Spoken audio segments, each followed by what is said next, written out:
Hello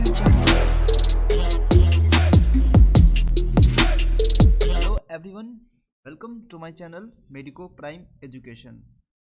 तो अभी के वीडियो में हम लोग एक छोटा सा फंडा का बात करेंगे। फंडामेंटल थिंग्स है जो कि मॉलिक्यूलर बेसिस ऑफ इनहेरिटेंस में कुछ ईयर्स दिए रहते हैं जो कि साइंटिस्ट अपना मॉडल प्रपोज किए हैं, उन सब का ईयर दिमाग में फिट नहीं रहता।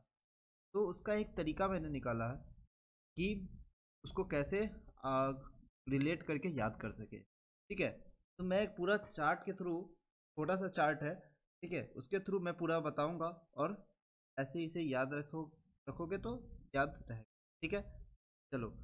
तो अभी चैनल को सब्सक्राइब कर देना और वीडियो को लाइक कर देना, ज़्यादा से ज़्यादा शेयर करना। ठीक है, अगर अच्छा लगे तो चैनल को सब्सक्राइब जरूर करना।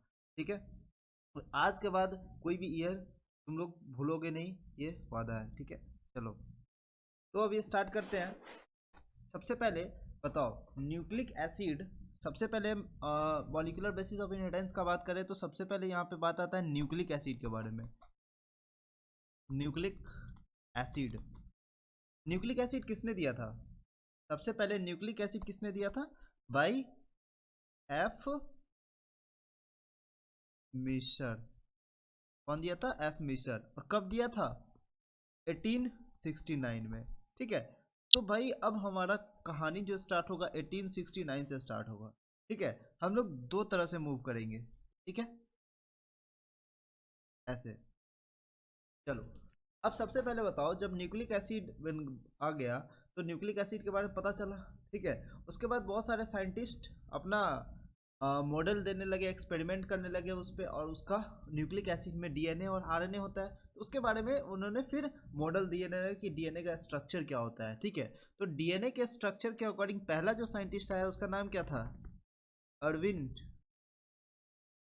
अरविंद चारगाफ। ठीक है, अब अरविंद चारगाफ आया तो उसने कौन सा रूल दिया? चारगाफ रूल। ठीक है, और ये चारगाफ रूल क्या आया? 1950 में आया। ठीक है, ये 1950 में आया। अब अरविंद चारगाफ आया, उसके बाद कौन आया? विल्किन एंड फ्रैंकलिन मॉडल आया था। Wilkin and Franklin model. ठीक है, अब ये कब आया था? 1952, 2 साल बाद। ठीक है, विल्किन और फ्रैंकलिन जो आया उसके बाद डबल हेलिक्स मॉडल आया। किसके द्वारा? वॉटसन एंड क्रिक के द्वारा। तो double helix model, double helix model कब दिया था?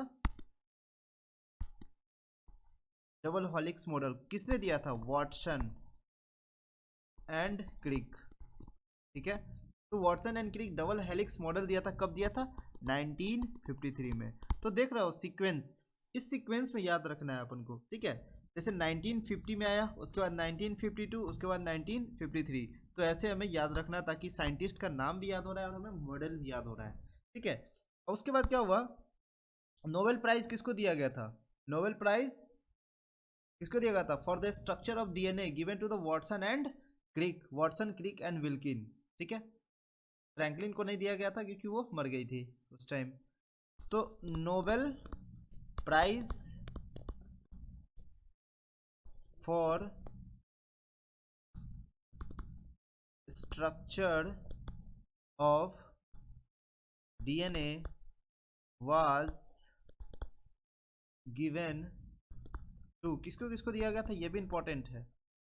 Watson, Crick and Wilkin. ठीक है, अब ये कब दिया गया था? 1962। ठीक है, तो ऐसे एक सिस्टमेटिक तरीके से करोगे तो याद रहेगा। अब बताओ, अब इसके बाद हमारे चैप्टर में क्या है? मॉडल पढ़ लिए। ठीक है, अब जब मॉडल पढ़ लेते हैं तो हम लोग क्या आता है? डीएनए रेप्लिकेशन, डीएनए ये सब रेप्लिकेशन।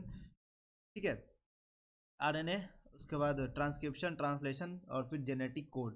तो हम मूव करते हैं डीएनए फिंगरप्रिंटिंग कब हुआ था। ठीक है, अब बताओ यहाँ पे डीएनए हेलिक्स मॉडल आया। ठीक है, 1953 में। डीएनए हेलिक्स मॉडल के तुरंत ही बाद उसी टाइम जब डीएनए हेलिक्स मॉडल पता चल गया, ठीक है, कि DNA helix model, DNA double standard होता है। ठीक है, तो उसमें वेरिफिकेशन, अब इसका उस टाइम ट्रांसक्रिप्शन भी सोच रहा था ना कोई। ठीक है, तो इसी टाइम में डबल हेलिक्स मॉडल के बाद ही एक ओरिजिन हुआ किसका, 1958 में, 1953 के बाद उसी टाइम 1958 में क्या हुआ था, वेरिफिकेशन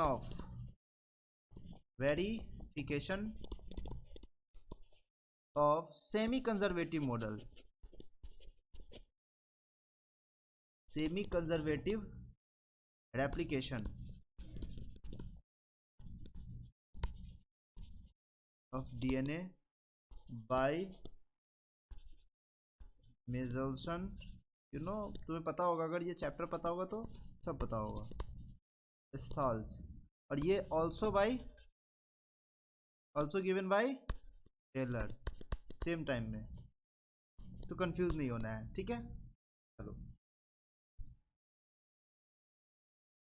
इसे कैसे याद रखना है, अर्विन चारगाफ रूल दिया, उसके बाद विल्किन फ्रैंकलिन आया, उसके बाद डबल हेलिक्स मॉडल आया, उसके बाद 1958 में verification of semi conservative model. भाई अब जब model double helix model DNA का जब आ गया कि डीएनए जब डबल हेलिक्स, देन उसके बाद उस पर तो कुछ काम होगा ना, रेप्लिकेशन कैसे होता है, सेमी कंजर्वेटिव तरीके से रेप्लिकेशन होता है, तो ये तरीका दिखाया, फर्स्ट फाइंड किया टेलर, सबसे पहले मिचेल्सन एंड एसल 1958 में दोनों फाइंड किया, ठीक है। अब नोबेल प्राइज किसको मिला, Nobel prize for structure of the DNA दिया गया 1962 में। चलो अब तो डीएनए का काम खत्म हो गया, ठीक है, डीएनए का काम खत्म हुआ, तो अगला बात करते हैं, डीएनए फिंगरप्रिंटिंग आया, ठीक है, DNA finger printing by Alex Jeffrey, ठीक है, एलेक्स जेफरी कब दिया था, 1984 में, ठीक है भाई, 1984 में इसका डीएनए फिंगरप्रिंटिंग आया। अब हमारे चैप्टर में डीएनए फिंगरप्रिंटिंग के बाद क्या है, ह्यूमन जीनोम प्रोजेक्ट, ठीक है, तो ह्यूमन जीनोम प्रोजेक्ट भी लिख लो, ह्यूमन जीनोम प्रोजेक्ट कब हुआ था, 1990 से चला था, हाँ 1990 से चला था, कब तक, 2003 तक, है ना, 2003 तक, लेकिन for chromosome number 1 completed in, कब कंप्लीट हुआ था, याद करो, कंप्लीटेड इन 2006, क्रोमोसोम नंबर 1 के लिए 2006 में कंप्लीट हुआ था, ठीक है। तो ये है बड़ा डायग्राम, तो ये है बेसिक सा फंडा। अब बताओ, अब दूसरे तरफ चलते हैं। चैप्टर के स्टार्टिंग में सर्च ऑफ जेनेटिक मटेरियल पढ़ रहे थे, तो उसमें 3 सर्च आए थे, bacterial transformation experiment, every MacLeod McCarthy experiment and bacteriophage experiment, ठीक है, तो तीनों एक्सपेरिमेंट आपस कंटिन्यूस आए थे ना, एक एक बाद एक, तो वो लिख लेते हैं, ठीक है। सबसे पहले बैक्टीरियल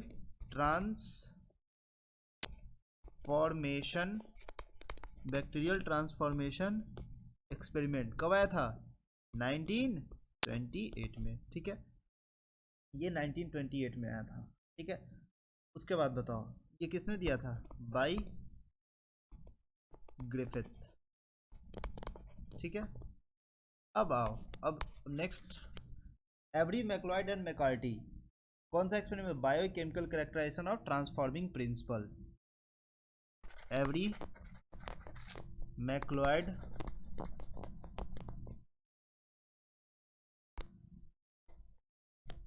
एंड मैकार्टी, ठीक है, एवरी मैक्लॉयड एंड मैकार्टी कब दिया था, 1944, ठीक है।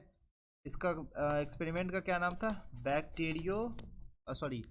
Biochemical characterization of transforming principle, biochemical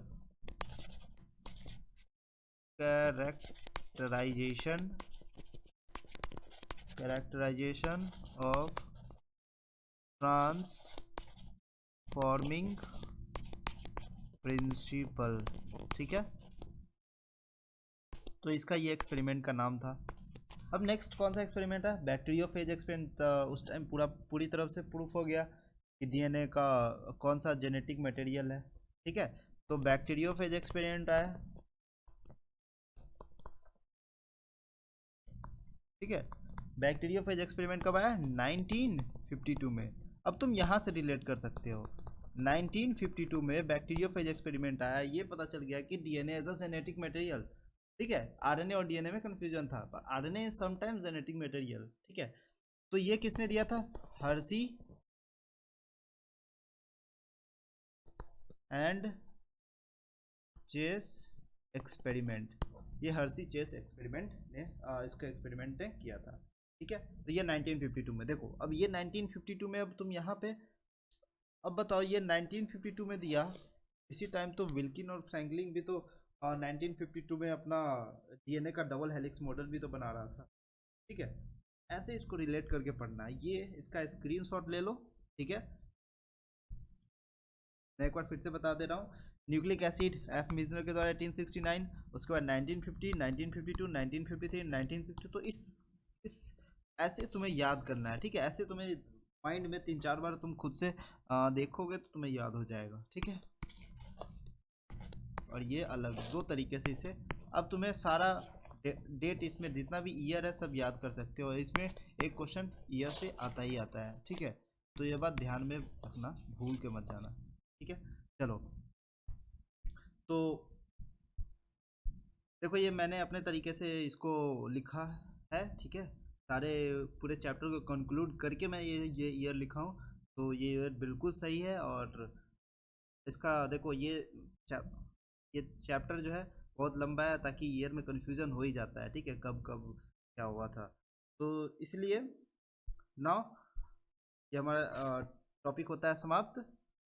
video को लाइक कर देना और चैनल को सब्सक्राइब करना मत भूलना। ठीक है, तब तक के लिए ओके बाय।